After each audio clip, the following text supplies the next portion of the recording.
tema que lo habíamos pospuesto en su momento, es la libertad de expresión en las redes sociales.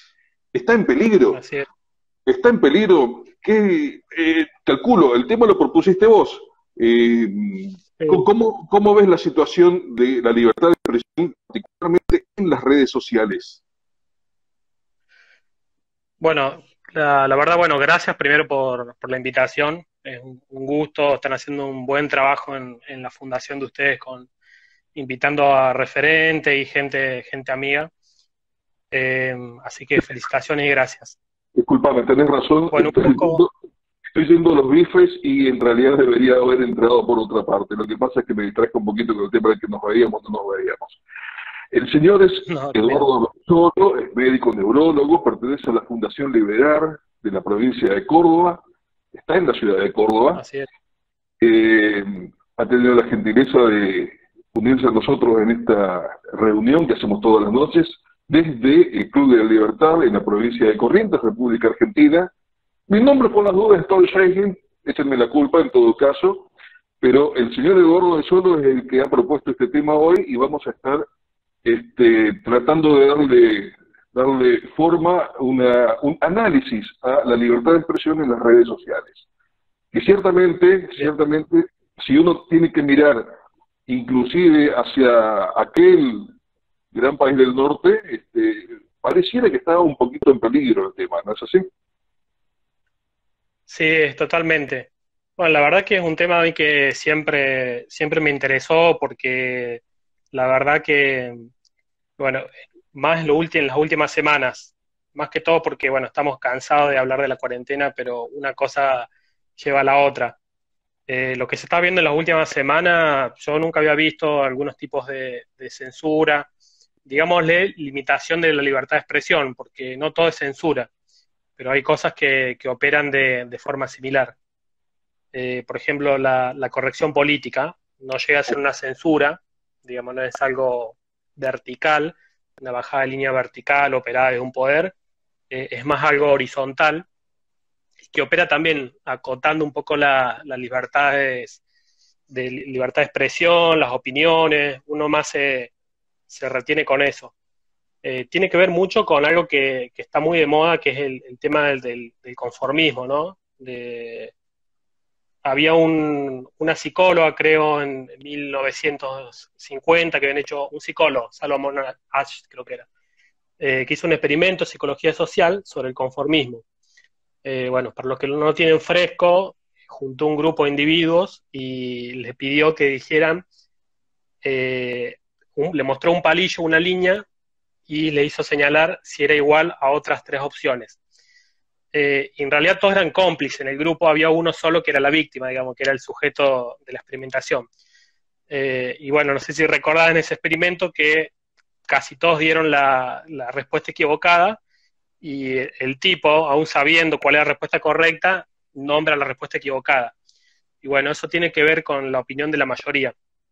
Eso es una forma quizá de guardarse la opinión, de, de limitar la libertad de expresión. Entonces, en las redes, como te decía, y también hay censura por parte de organismos, desde el Estado hasta las mismas empresas. También un poco juegan sus intereses económicos y juegan algunos compromisos, algunos con relación al poder. Vos me comentabas los Estados Unidos hace un ratito. Sí, en Estados Unidos, bueno, lo que se está viviendo es mucho más masivo allá, ¿no? Porque hay muchos más usuarios. En Twitter, por ejemplo, creo que el 50% de los usuarios de Twitter, las cuentas están en Estados Unidos. Entonces se nota mucho más allá el fenómeno. Casualmente fue esta semana, Trump había sacado un comunicado que quería aplicar alguna sanción a la empresa de Twitter por aparentemente censurar un tweet que había tirado él. Entonces es algo más, es mucho más complejo. ¿Se me ve ahí? Sí, Sí, sí, sí. Sin sí, problema, perfectamente. perfecto. ¿Qué estábamos? Bueno, te decía, y acá en Argentina hubo algunos casos que yo no había visto, por lo menos en algunas redes, por ejemplo en Instagram, Instagram se caracterizó un poco por ser menos explosiva, menos explícita en cuanto a declaración y postura, no es como Facebook o Twitter. Y lo que se ha visto en las últimas semanas es algunos casos de censura. Te censuran publicaciones que no estén alineadas, digamos, con el establishment o con el progresismo, fotos. A mí me han censurado algún tipo de contenido que no era ni contenido violento, ni de ese tipo de impacto visual, pero me han llegado a poner una restricción. Afortunadamente no me han denunciado la cuenta, pero hay personas que sí le han denunciado la cuenta, lo cual es terrible eso. Digamos que Instagram hasta hace un tiempo era una de las redes que estaba más o menos al margen de lo que era la discusión de las ideas, la discusión política, algo que se veía muchísimo más intensamente, por cierto, en Twitter, que es un revoleo constante, y en Facebook con un poco más de con un poco más más abierta, inclusive no tan frontal, no tan cabeza frente a frente como en el caso de Twitter. Solo que con el tema de la pandemia, y particularmente por cuestiones como esta que estamos utilizando nosotros ahora, un poco que hemos invadido Instagram y de repente ellos se dieron cuenta de que hay un grupo de gente que no nos estaba consumiendo, pero que ahora sí nos consume. Y de repente están vertiendo opiniones que no sé si nos conviene, si sí, si no, y pasa por ahí. Se dieron cuenta que la opinión política está desbordando en todas las redes. Sí, sí, exactamente. Siempre se caracterizó, Facebook, por ejemplo, se caracterizó ser un nicho más, yo siempre digo, hay mucho peronista, siempre hacemos el chiste de que Facebook es para peronistas y para personas más grandes, porque tiene otro público. Pero es cierto, en Facebook se ve sobre todo. Vos sabés que nosotros, por ejemplo, hemos pagado algunas publicaciones como parte de la promoción para hacer algunos eventos, y nos ha llenado las publicaciones de insultos, bueno, han dicho muchas cosas en contra, algunas cuentas son bot, otras no, pero bueno, se nota mucho más la actividad en Facebook. Hubo el caso de un chico, el que administra la página es de Peroncho, en Facebook, que se la bajaron, y tendría 50.000 seguidores, esa cantidad más o menos, y no hay forma de reclamarlo, no le dan explicaciones, vos podés estar eternamente apelando que no te la van a devolver. Cosa que no pasa con cuentas del otro lado, por decirlo de alguna manera. No, eso no se ve. No es tan frecuente. Sí, ya es una cuestión histórica del bloqueo de cuentas, principalmente en los que estuvieron en posiciones en su momento, en los años 15, 14, 13, ya habían arrancado los bloqueos de cuentas. Calculo que también había una exacerbación bastante grande de peleas y todo un poco más, o sea, se notaba un poco todo eso. No sé qué tiene que ver realmente, o sea, cuáles son los puntos de referencia que toman oficialmente las entidades para bloquear una cuenta. ¿Qué sabes vos al respecto? Sí. Mira, si vos entrás, si vos probás a denunciar alguna cuenta, siempre son muy claros. Te especifican si incitas al odio, si das información privada, por ejemplo, eso también lo tienen mucho en cuenta, o incitas el ataque, digamos, físico hacia una persona. Por insultar, esas cosas, no.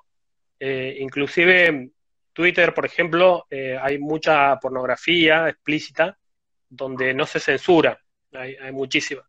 Es muy fácil acceder y vos vas a ver páginas enteras donde esas cosas no se censuran.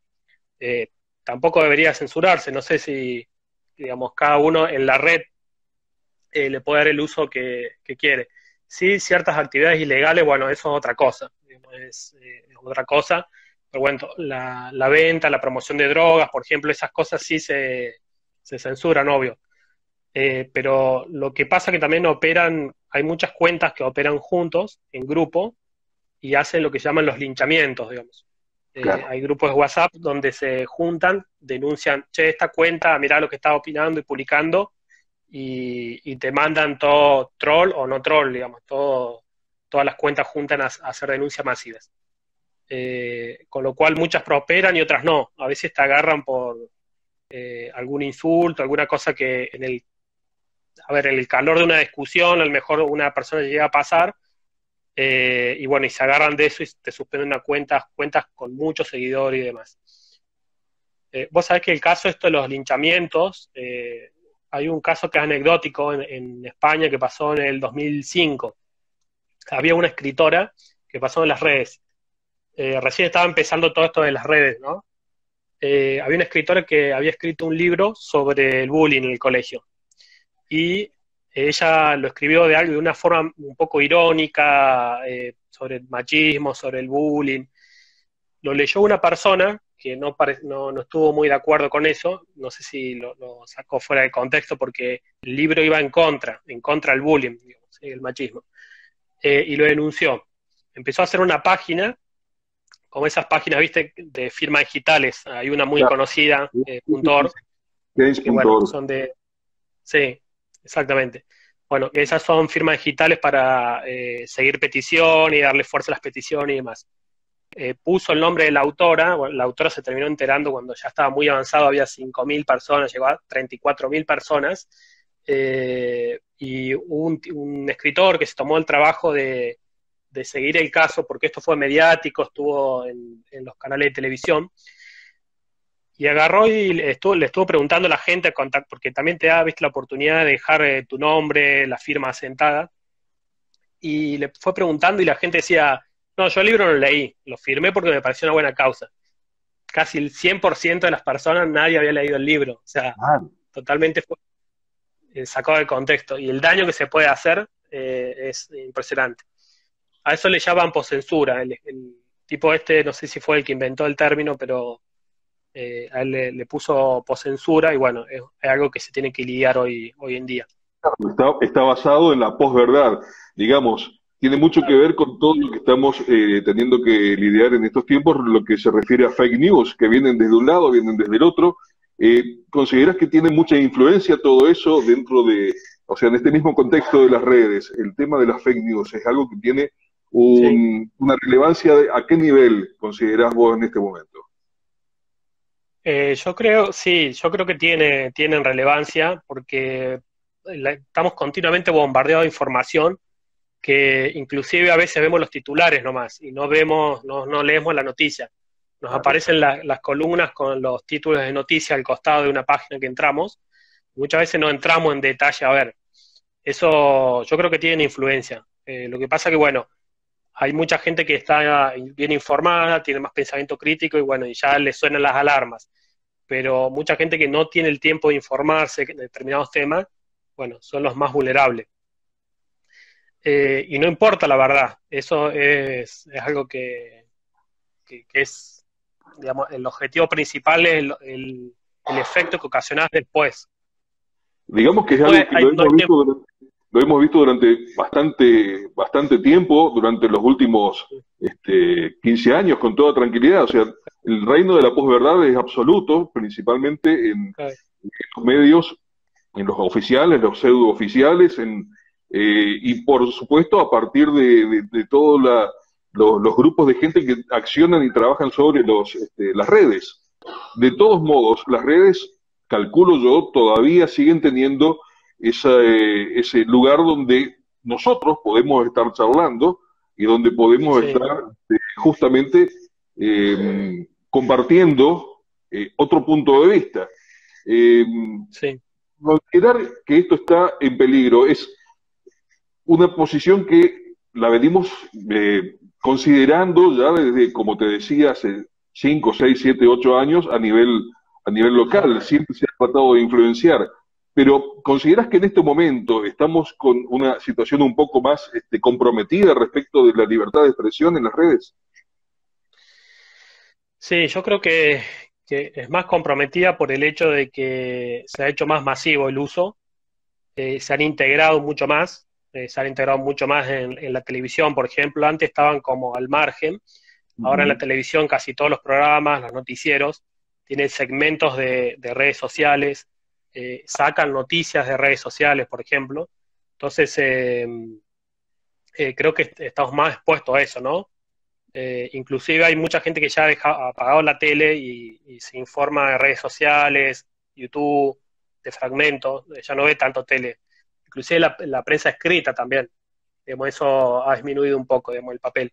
Sí está en la versión digital, digamos, de los diarios, pero vos sabés que, por ejemplo, el asesinato la muerte de Nisman, vamos a decir así, cuando hubo la muerte de Nisman, la primera noticia que salió fue en Twitter, fue en las redes, el primer indicio, que fue un periodista que se exilió, digamos, está creo que en Israel ahora, fue ahí en Twitter, y los medios no hablaron de eso hasta un tiempo, había pasado un buen rato hasta que se hicieron eco. Con lo cual ahí fue que se empezó a dar mucho más cabida a las redes, acá en Argentina. Fue en esa época, digamos, ahí fue el quiebre. Es cierto. De hecho, lo que vos comentabas recién respecto de la menor atención que se le va dando a la televisión es algo que la misma gente que está en los medios se ha dado cuenta hace bastante tiempo. El vuelco que hay a Internet para conseguir información. A ver, yo particularmente, por dar un ejemplo, yo vivo de Internet desde hace 20 años, trabajo sobre Internet. Y he dejado de mirar televisión desde hace demasiado tiempo. En casa, no sé, en mi casa particular, no se mira televisión. Nos hemos visto librados de la mala onda que suele transmitir la televisión argentina. Y en todos los casos se ve un auge muy importante de lo que es el on demand. La televisión, como la radio, eventualmente te exigía a ver, nosotros tenemos la posibilidad en este momento de estar emitiendo en vivo un programa que se transmite todos los días a partir de la hora 21. Y hay gente que le gusta engancharse a partir de la hora 21 a ver Conversando. Pero también sabemos que lo tenemos que estar poniendo en YouTube para que todo el mundo tenga la opción de o verlo de vuelta si no lo terminó de ver, o verlo en otro horario. Eso es el sistema on demand. O sea, a partir del momento en que vos querés acceder a un contenido, vas y accedes a ese contenido de la manera que mejor te parezca. Con eso, la televisión ha ido perdiendo espacio de una manera tremenda, y ha perdido espacio inclusive desde el punto de vista de negocio, lo cual están sintiendo realmente todos los medios de comunicación. Entonces, no es ninguna cuestión realmente extraña que la influencia de las pautas publicitarias puestas por los gobiernos, la influencia de los lobistas y todo lo demás haya perjudicado notablemente la objetividad de los medios de comunicación. Obviamente, a partir de eso, la gente se vuelca a buscar sus propias vías de información, y hoy en Internet tenés las posibilidades de buscar 4, 5, 6, 20 fuentes a la vez y hacer tu propia comparación. Y sabés que en ninguna, posiblemente ninguna, encuentres una verdad absoluta.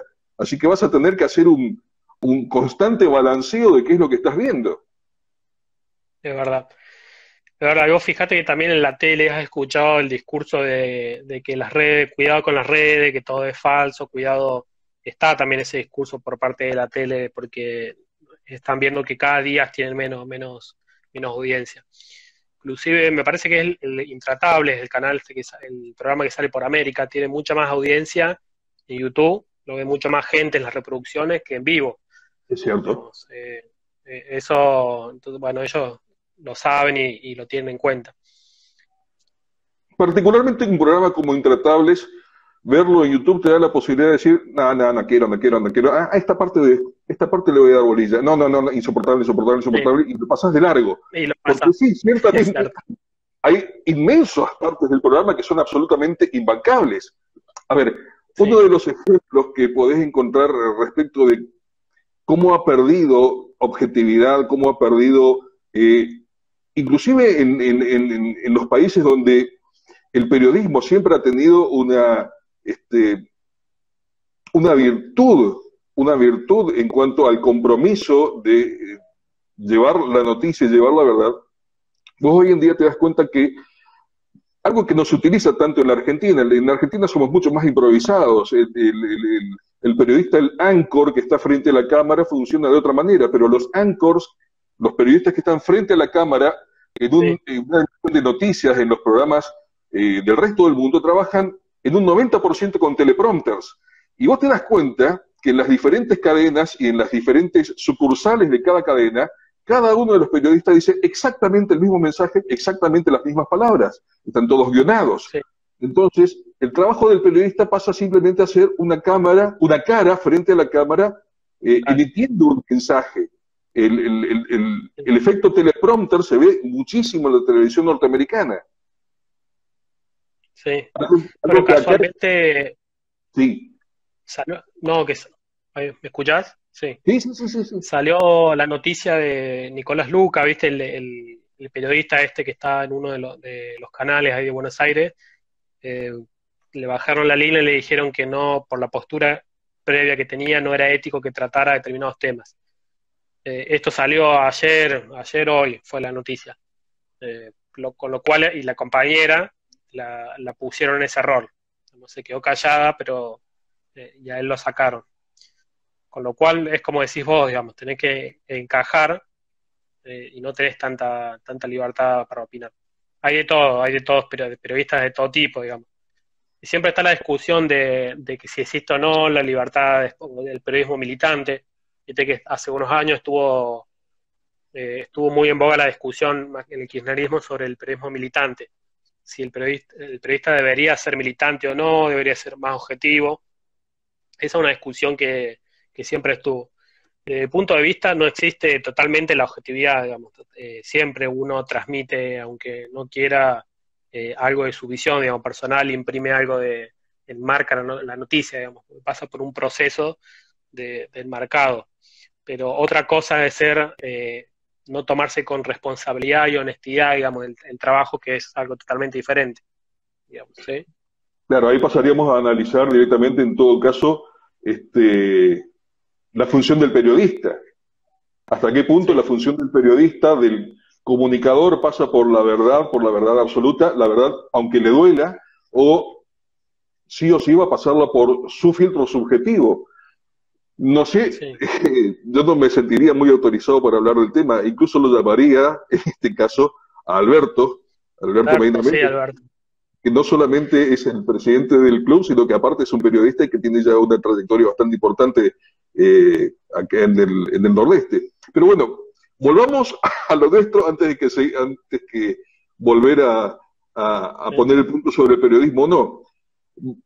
Más allá de la cuestión de censura, considerando eso y manteniéndonos dentro del ámbito de las redes sociales, este, qué otra evolución o involución has logrado notar particularmente en las redes sociales que vaya en contra de la libertad de expresión? Bueno, a mí lo que más se nota, digamos, un poco es la corrección política. Eso es el miedo a decir algo o alinear tu opinión según lo que opina la mayoría. Eh, bueno, muchos le llaman la espiral del silencio, digamos, hay un trabajo, una teoría que explica que, bueno, uno por conformidad también tiene que almohar su opinión a la mayoría y que, bueno, las minorías en realidad que sostienen eso a lo largo del tiempo son las que logran imponer su mensaje. Pero a mí me parece que el principal fenómeno hoy en día es la corrección política. Vos sabés que es un término que en realidad es un término que vino de la izquierda, porque había como Viene absolutamente de la izquierda. el origen, en realidad, el proto-origen, si mal no recuerdo, venía de los partidos comunistas chinos, que era la recta opinión, la ortodoxia. Entonces era como primero una burla a quien exageraba la doctrina. Y después con los años se fue, cuando empezó a tomar cuerpo en la escuela de Frankfurt, los pensadores, y más que todo el Marcuse, Hermann Marcuse, cuando fue a Estados Unidos, él ya tuvo una teoría y un ensayo que es difícil de leer, pero es lindo, no es tan largo, que se llama Crítica a la Tolerancia, si no mal recuerdo. Y él habla sobre el capitalismo, dice que, bueno, el capitalismo triunfó en estos valores, triunfó en mejorar la calidad de vida, en la libertad de expresión, pero en realidad lo que está haciendo es oprimiendo. Entonces dice, bueno, vamos a tener un doble estándar, una doble tolerancia. Vamos a lograr que a través de lo que sea la tolerancia, vamos a reprimir la libertad de expresión y así llevar agua para nuestros molinos. Esa fue la teoría básica, digamos. Entonces empezaron a inventar términos para que sean políticamente correctos. Y todo lo que no se alineaba ahí debía ser de alguna forma censurado. ¿Cuál era digamos, el mecanismo? No es como la censura, que la censura lo que hemos dicho que es activo, sino que se escudaban en algo, en un elemento moral, digamos, algo que tenía que ser moralizante. Entonces, eso mismo iba a ocasionar, digamos, la autocensura, que uno decía, bueno, no, esto, lo que opina la mayoría o está mal, no lo voy a decir por más que me parezca a favor de la realidad, digamos, porque en realidad no es una teoría sobre la realidad, sino una ideología. Vos, digamos, amoldás tus hechos a la realidad y lo acomodás como mejor te convenga. Entonces me parece ese es el mayor peligro, digamos, es que a poquito uno se va cerrando a través de la corrección política, que parece algo invisible, parece algo que es abstracto, pero la verdad que día a día se ve. Lo que pasa es que existe ese doble juego instaurado a partir de la izquierda entre la corrección política y la victimización, que es tan utilizada por la izquierda Sí. y por todos los ismos con los cuales se maneja la izquierda. La izquierda funciona constantemente en función de victimizarse, siempre y cuando le convenga. A ver, hagamos un paralelo muy chiquitito, pongamos en este lado la imagen de Santiago Maldonado y pongamos en este Sí, lado la imagen de Espinosa. ¿Eh? Un sí, obrero que en Tucumán de repente desaparece, se lo encuentra sí.